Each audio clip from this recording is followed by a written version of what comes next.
Hello and welcome back to Ghost Creatures and Scares Oh My. This is the 11th episode. A podcast where we share our love of the show Supernatural and dive into the fascinating and terrifying real life legends behind the ghosts and creatures featured in each episode of Supernatural. This episode is called Pagan Rituals and Creepy Tales, and we will look at the fascinating but often unsettling history of pagan ritualism with some creepy tales along the way. So each week we take one episode from Supernatural and we dive into the history, the folklore behind each creature or the entity that's featured in each episode. So this week we're looking at episode 11 of season 1 and it's called Scarecrow. This episode opens with a flashback to 1 year ago. A newlywed couple is leaving after the locals have helped them out when they get lost and stop for gas. On the way to the highway, the car and the couple's cell phones both die and they notice a nearby house. They go to check it out and on the way see an ominous looking scarecrow suspended from a pole. The scarecrow seems to move as they head off into the woods. As they proceed, they hear noises behind them and run for their car. The guy disappears and the woman turns, shouting his name, and stumbles over the corpse of her husband. A shadowy figure closes in on her as she screams. Back to the present, Sam and Dean receive a call from their dad giving them the names of three couples who have vanished in the town recently. Dean decides to go check out the situation while Sam heads off in search for his dad. Though investigating the town and the strange locals who are reluctant to help Sam and Dean, the brothers uncover an ancient tradition of human sacrifice to a god in the pursuit of good fortunes for the town. The brothers must work quickly to stop the terrifying ritual and end the nightmare of the Scarecrow god. So I really like this episode because I'm quite fascinated by shows and films that depict this type of thing where it's like a cult mentality, isn't it? I think there's nothing more terrifying than being in a situation where you realise you're in a little village that's a cult. You know what I And mean? they all know what, like, they're all against you. It kind of, I mean, the satirical side of that would be, I'm going to make it, which film is it? It's not Hot, is it Hot Fuzz? Yeah, Yeah, where at the end, they're like, they're all a it's cult. like a cult. Aye. Yeah, it's just really, Simon it's, Pegg starts killing them all. that's it. But obviously that's like the funny side of it. But I mean, this is quite comical, but have you ever seen Children of the Corn? Yeah. It's like I think it's an 80s film, but Aye. God, it's so funny. Malachi and I think Isaac is a little creepy cult. So it's like basically there's this this group of kids in this town have taken over the town and they've killed the parents and everything. And they just got sick, and now they just it's a bit like Lord of the Flies actually. It just fascinates me, and it also reminds me of things like Wicker Man. Oh, yeah.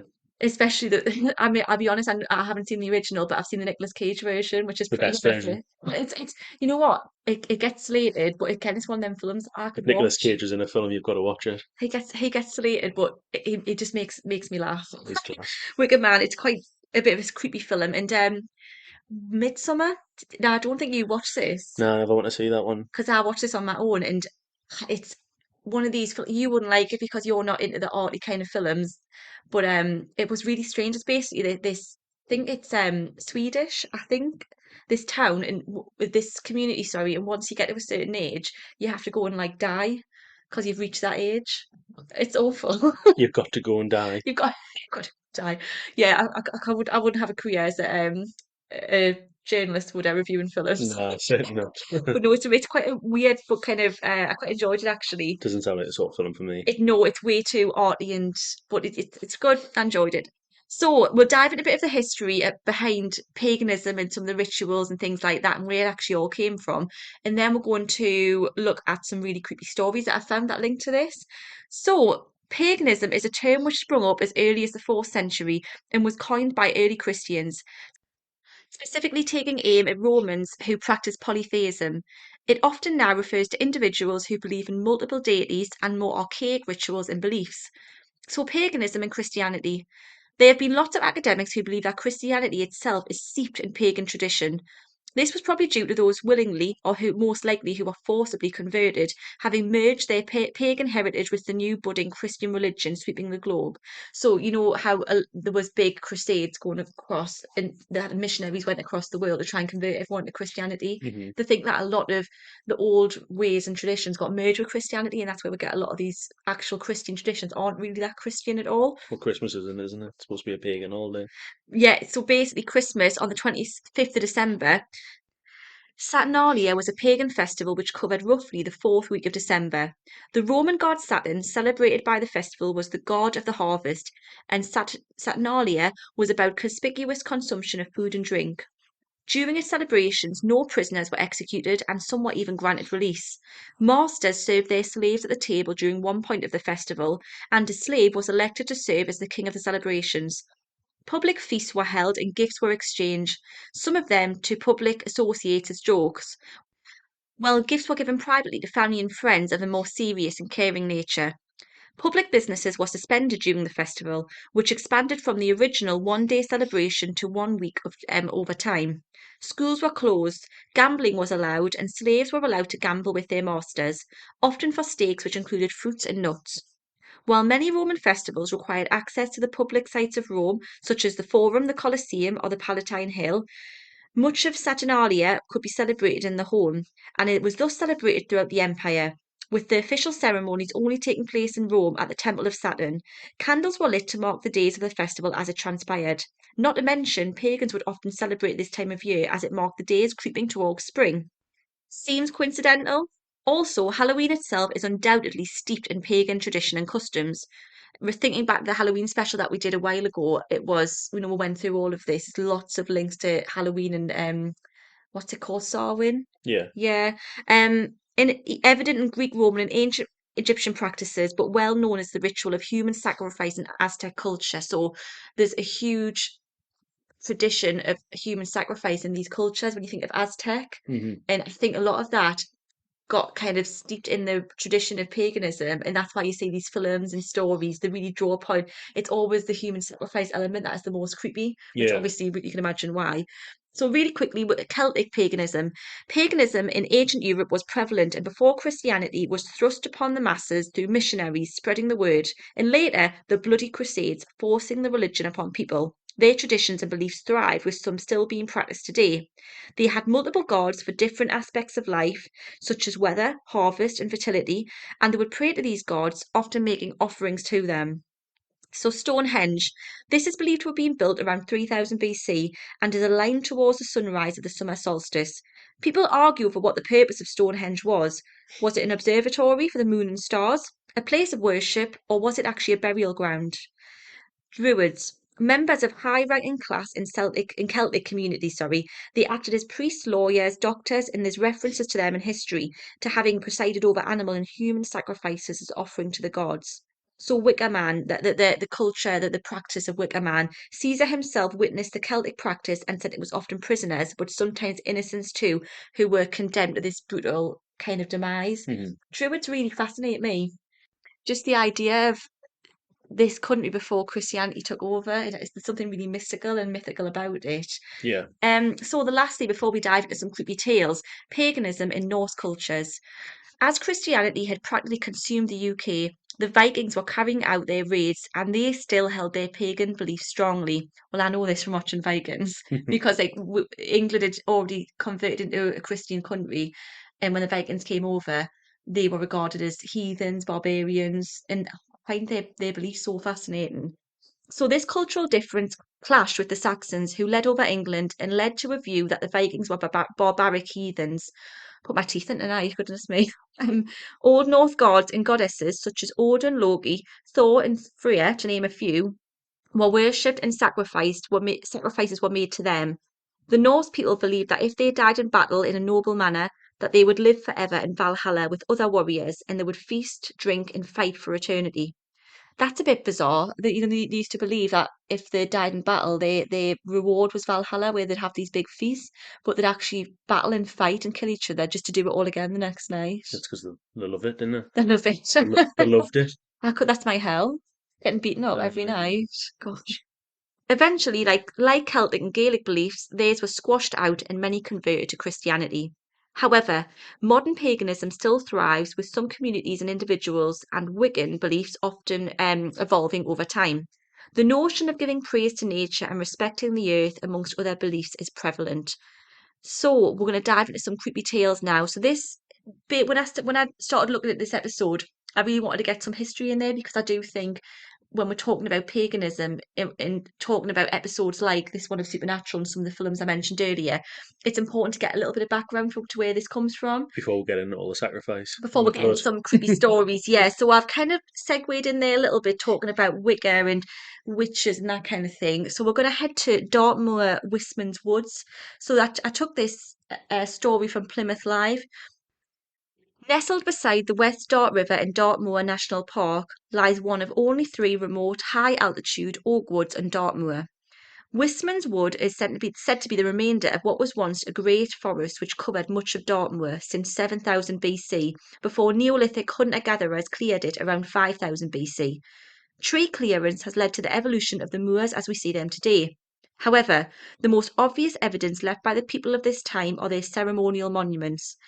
These include the tombs in which the dead were buried communally, such as that at Spinster's Rock, but also the two stone-walled enclosures which surround the Dewar Stone and the White Tor on the western side of Dartmoor. The UK's upland oak woods are recognised as being internationally important because of their extent and distinctive plant and animal communities. This particular collection of dwarf oaks has been called one of the most haunted places in Dartmoor, with legends suggesting there is more than meets the eye in Wistman's Wood. As if adders aren't enough, the wood is also supposedly home to the devil's own wish hounds, who hunt across the moors at night in search of lost souls and unwary travellers. It is said that they are huge black dogs with blood red eyes, huge yellow fangs, and an insatiable hunger for human flesh and souls. Legendary Dartmoor says locals will never venture near once the sun begins its slow descent over the nearby granite outcrops, for it is when the dark mantle of night draws tight that the heinous denizens of the wood stalk the moor in search of their human victims. Who wrote this? It's like Yeah. Edgar Allan Poe. It's so Very, dramatic. very detailed and Basically, the locals dramatic. won't go in after dark because these big Yeah, howling. grudgy dogs come out. Uh, So be afraid, very afraid, as the wagging finger of fate warns you to stay clear and risk not your mortal soul in the wood of the wise man. The wished hounds aren't the only ghostly pups that are said to roam Wistman's woods, as many have reported sighting of a dog called Jumbo. It is thought that Jumbo was killed by an adder bite while hunting for rabbits.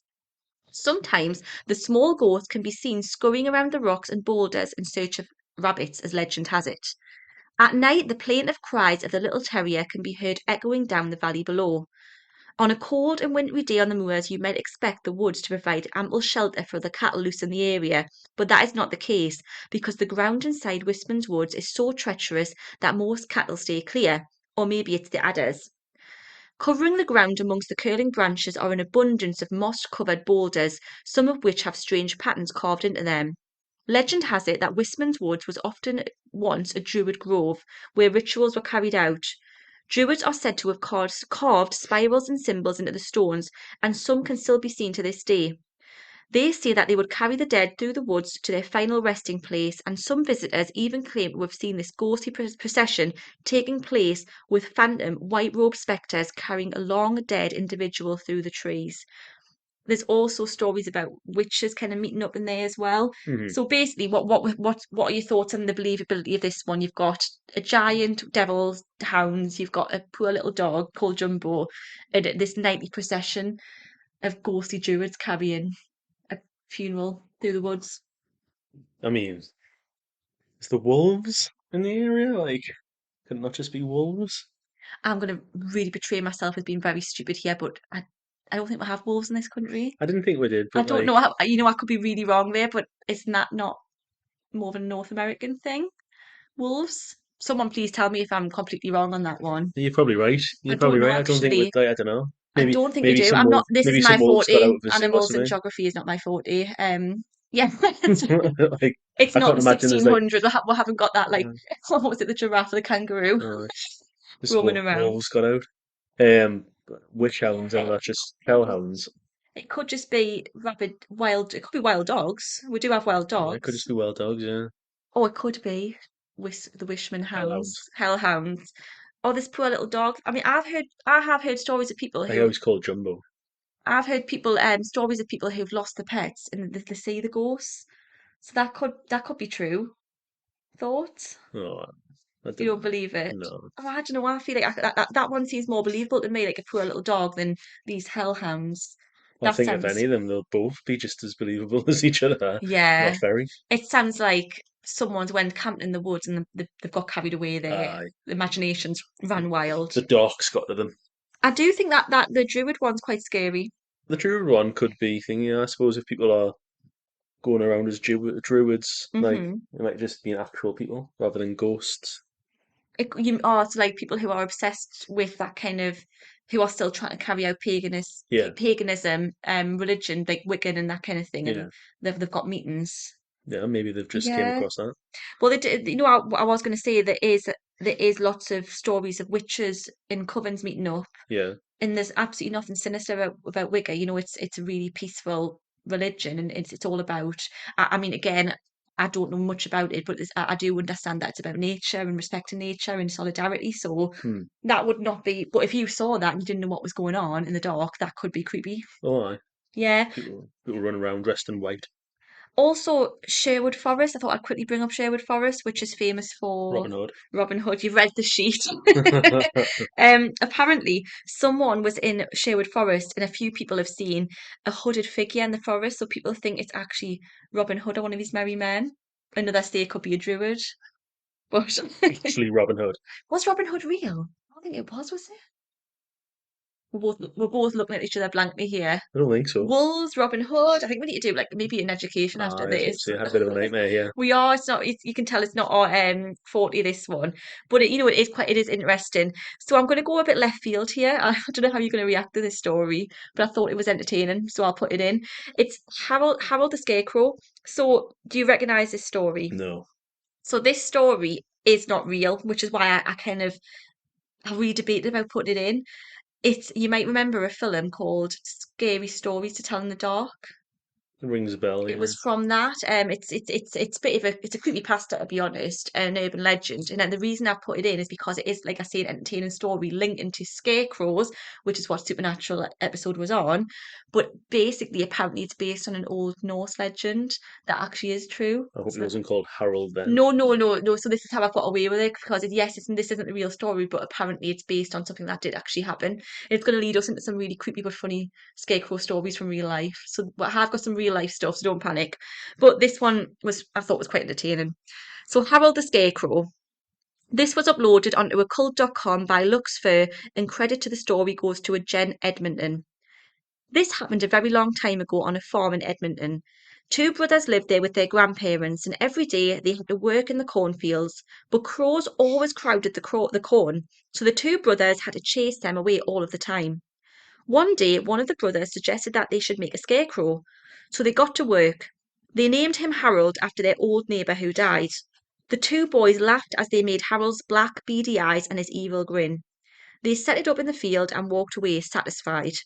That night, the two brothers were bothered by strange noises coming from outside. One of them joked, "It's Harold!" But after a while, they both fell asleep. The next morning, they found Harold leaning against their bedroom window, but they convinced each other that it was the wind. This happened for the next 3 nights, and they woke up every morning to find Harold in different places. This began to give them the spooks. One day, the two brothers were walking to the pastures to milk the cows when one of them said, "We forgot the milking stool." None of them wanted to go back to the barn, for the cornfield was across from the barn, and Harold was in the cornfield. The older one finally said that he'd do it, and he left. The younger brother waited at the pasture for about half an hour before he headed back in search of his brother. As he walked back, he worried himself about Harold. What if Harold had got him? Nah, he told himself. As he neared the barn, he heard a thumping noise and looked up to the barn roof, and there was Harold, trotting around a dead, torn up body, drying in the sun. Flipping it. So it came from a real legend, but that is obviously been exaggerated for scary stories to tell in the dark. But what are your thoughts? Dodgy Harry. Harold, yeah, Gotta it, keep us creep, doesn't it? it's very like Jeepers Creepers. There's something about a scarecrow that really terrifies me Aye. because the not animated, They're just weird, aren't but it's things that are made look like human. That this is why people have things with dolls. I can understand. I mean, not for me personally, but I can understand when something's made look like a human, but it's got no expression. There's something eerie about that. they? Those dead eyes. Yeah. So here are some real life stories of scarecrows gone wrong. These are quite shocking. Albert Engel made one heck of a realistic scarecrow back in Wisconsin in 1916, and all of his neighbours were so impressed with his work that they showed up on his doorstep to find out how he did it. Oddly enough, his family answered the door and said that Albert had not been home for the past few days. Disappointed, the neighbours left for the day, but word got out about the wonderful, almost lifelike scarecrow hanging from the tree in the cornfield. The next morning, another neighbour was riding by the cornfield when he decided to stop and check out the scarecrow everyone was talking about. But as he came closer to the hanging scarecrow, he realised something was not quite right. The dummy wore a wide brimmed hat, concealing its true face from passers by, but up close, the curious neighbour could plainly see that the scarecrow was actually Albert Engel himself. Police were called to the scene and Albert's death was ruled a suicide. He never took off his hat when he hung himself from the tree branch, and it was believed that scores of people had passed by his hanging body, believing it to be a harmless scarecrow meant to shoo the birds away. I could see where that was going as soon as you Yeah, started it. I was just like, oh, this is going to be it. Like, well, to be poor fair, guy. when you first started, I was just like, I wonder if he's like killed someone and then strung them up. Yeah, When he started going and he's like, hasn't been seen in a few days, I was, oh, 100% going to be him then. bless her. Just people walking Just by. take off your Oh, hat. look at that scarecrow. Yeah. This is like you because you've got a thing with hats. You love a good baseball cap, and I can imagine you refusing to take that off even in your final moments, Yeah, just to spite just me. keep it on. So, another story of scarecrows. It was 1914 and World War One was in its first year.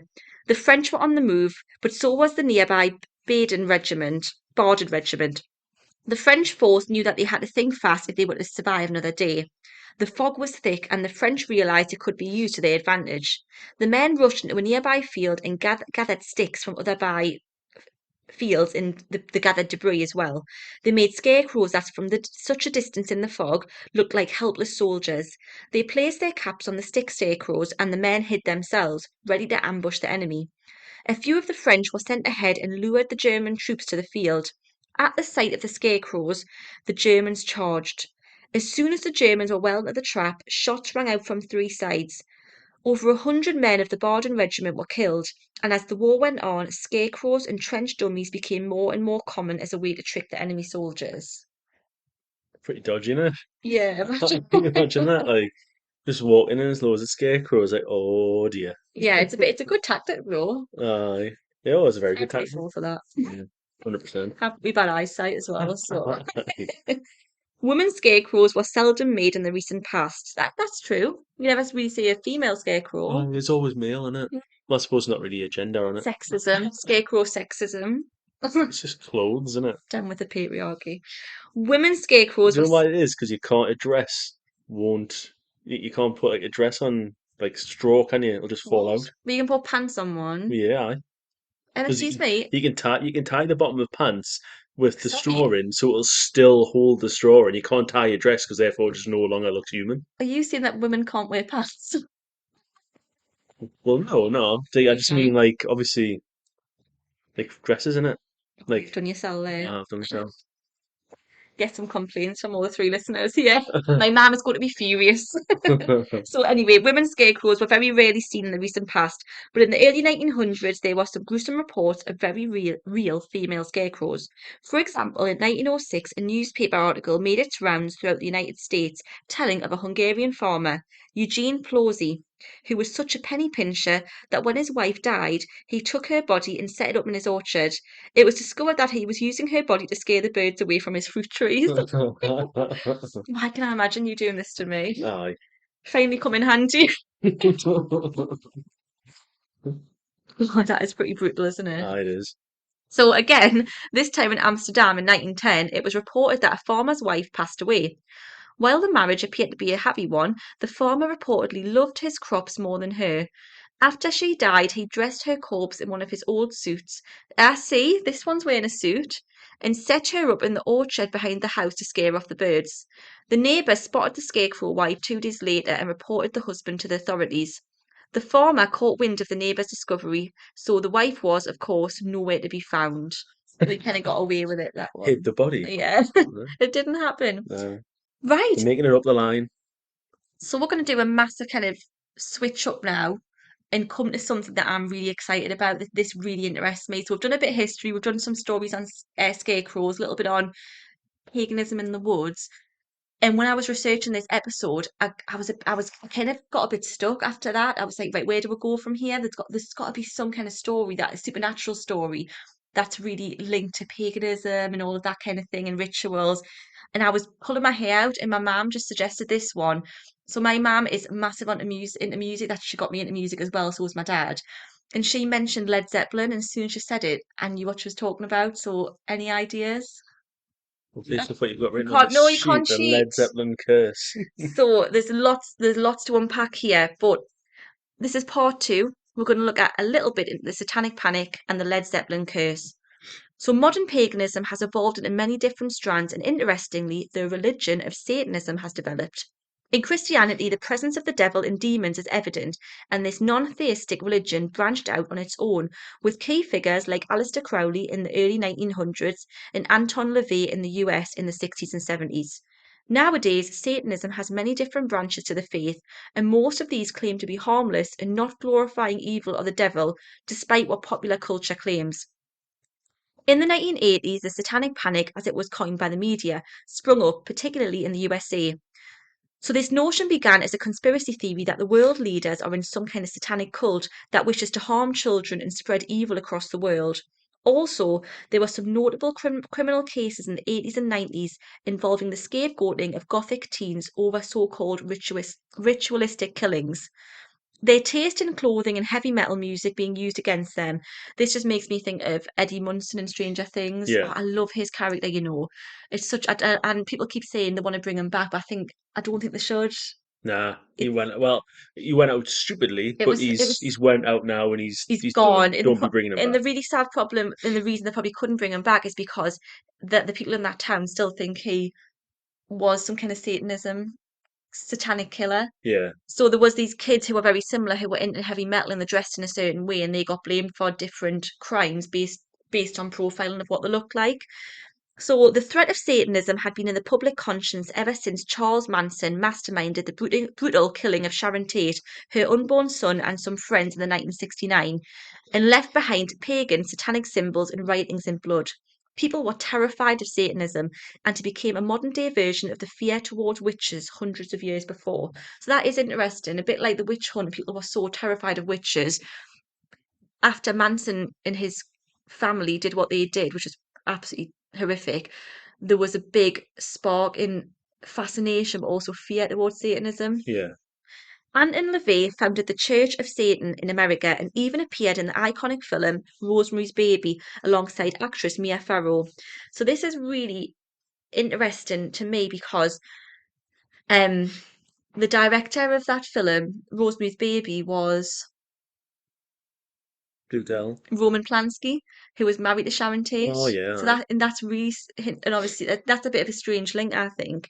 The story follows a young woman who gives birth to the son of Satan, and the Satan is actually played by Anton LaVey himself.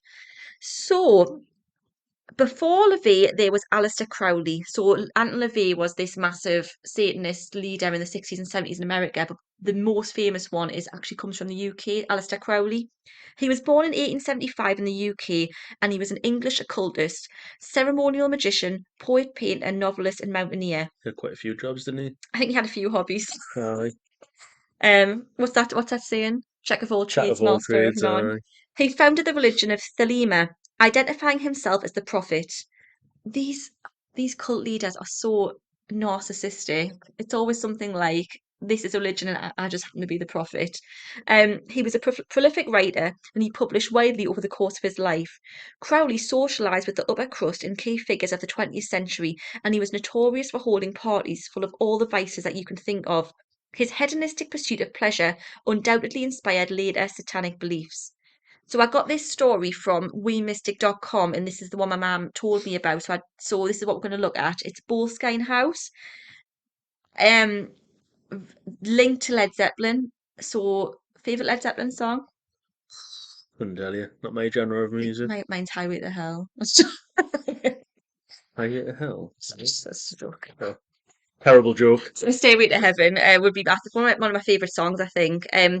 Built in the 18th century as a hunting lodge by Archibald Fraser, the house was built on the remains of an old church from the 10th century. A sacred enclosure destroyed by fire and in which the parish priest and his parishioners were also perished during the terrible event. Boleskine House is built on a hill above an old cemetery that still exists and where, according to what they say, the witches' covens used to take place. An actual tunnel connects the house with the cemetery. Apparently, this tunnel is haunted, and eerie shadows and voices have been heard and seen there. Without a doubt, most of its fame comes from its darkest and most charismatic owner, Alistair Crowley, the most famous black magician of the 20th century. High level magician known amongst other names as the Beast or the most wicked man in the world. So this house is in Scotland and it's really close to where the Loch Ness is, which Hmm. is quite linked to the Loch Ness monster. So it's a bit of a supernatural place already. So he bought this house, and this is where a lot of his hedonistic parties took place and lots of dodgy things went on in the birth of Satanism, really.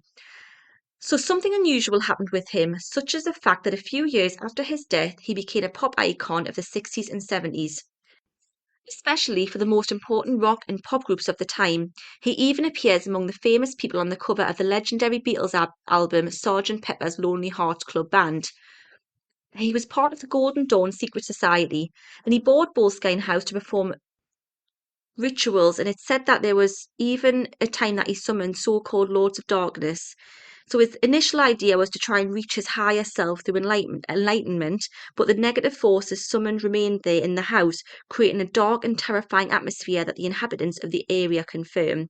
So he's basically had all these different rituals and seances, and he's managed to summon these Lords of Darkness who are meant to be the highest Lords of Hell, Right. and he didn't bother before he died to get rid of them, and they're just lurking the house in the area now, causing havoc. Aye. According to legend, haunting the house and the tunnel that runs between the house and the cemetery. Crowley lived in the little house as he travelled constantly. After his death in 1947, the halo of negativity and death continued to adhere to the famous building. Allegedly, he summoned powerful demons of hell and didn't contain them correctly before leaving. Sorry, before he left, not died. So the best known of its last occupants has been Jimmy Page. So I find this fascinating.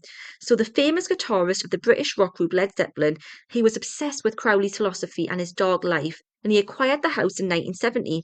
An urban legend assures that it was there that he composed the mythical Stairway to Heaven, closely linked to the cult of Crowley. Page was well known for having a dark interest in Satanism, and even his iconic Led Zeppelin symbol, Zoso, is in reference to a demon that Crowley had summoned. So have you seen the four Led Zeppelin symbols? The like lots the every band all the four band members had a different symbol. Uh-huh. They're like little, it's hard to describe. You have to Google it. Maybe little hieroglyphics kind of thing. Yeah. And lots of people who are super fans have got them tattooed, and each one had a different meaning. And his was apparently in reference to this demon called Zoso that was being summoned by Crowley.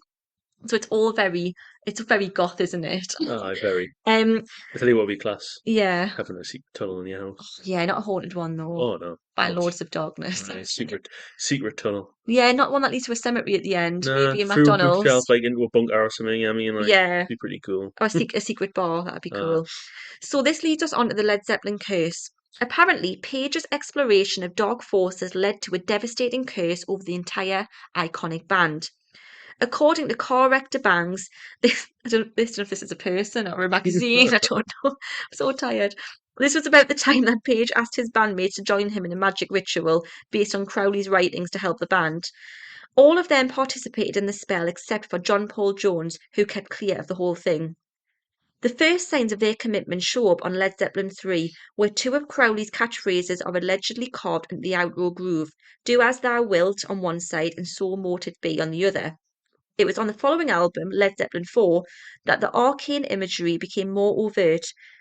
The album cover showing only an image of the hermit from the tarot and the inner sleeve bearing four esoteric symbols meant to represent the band members. In 1972, Page agreed to do the soundtrack for Lucifer Rising, a movie being created by Kenneth Anger, who was another ritual magic practitioner. First, Robert Plant, the singer of Led Zeppelin, and his family were nearly killed when their car went off a cliff while on holiday in Greece. The accident forced the band to cancel the rest of their physical graffiti tour and delayed the recording of their next album. When they began the makeup tour, it was plagued by bad luck. Finally, Robert Plant's son became ill and he died in 1977. Page and Jones didn't attend the funeral, prompting Plant to consider leaving the band. Finally, in 1980, John Bonham died, and the remaining band members decided that they just couldn't bring themselves to keep the group going, so Led Zeppelin ultimately broke up. However, despite Page's passion for Crowley, he recognized that the house was charged with bad energy and strange things were happening in it. He ended up getting rid of the house in the early 90s to never hear from it again. Since then, the house has suffered two major fires in December 2015 and July 2019. The curse appears to be continuing as the fires prove to be inexplicable. So there was a couple of fires that there was just no proof about where they came from. Yeah. Could be faulty, an old house, or it could be these demons that are lurking around. Of course, that's the kind of thing you would do if you were demons Uh, trapped in a house. all this sort of stuff going on in there, like you would never buy it, would you? Even if you Hmm. didn't believe in it, you would still be put off. Maybe the demons were just trying to make it more like hell, like home. They were Yeah. just so lonely. Sick Just let evenings. us go home. If not, we'll bring it here. Yeah. So what's your thoughts on a haunted house and the Led Zeppelin? Do you believe in these curses? Nah, not that, like, to be honest. Not the Led Zeppelin one, anyway. Like, I guess you'd believe in curses and stuff, but I just think this one, I don't know, demons trapped inside of the house. Mm.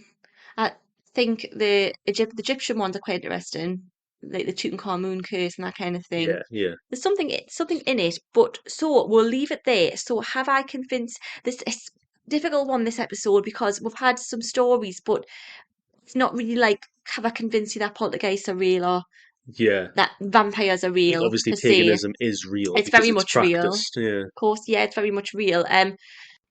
So it's one of them ones where we can't really give too much kind of personal opinion over it because we've got no experience of paganism or anything like that. It's been more of a, I suppose, a informative episode. But we will be getting back to taking the mick out of ghosts and all kind of things like that next week. So yeah, thanks so much for listening to this episode of Ghost Creatures and Scares Oh My. please make sure to leave us a review and let us know what you thought of today's episode. Feedback will really help us out, and we really want to know your thoughts to help us hone our podcast. Make sure to follow us on Instagram and Facebook if you haven't already, and you can email us at ghostcreaturesandscares@gmail.com if you've got any supernatural tales you'd like us to include. So thanks so much again. We'll be back next week to hear about Grim Reapers from different cultures and some fascinating and near-death experiences. Have a great week.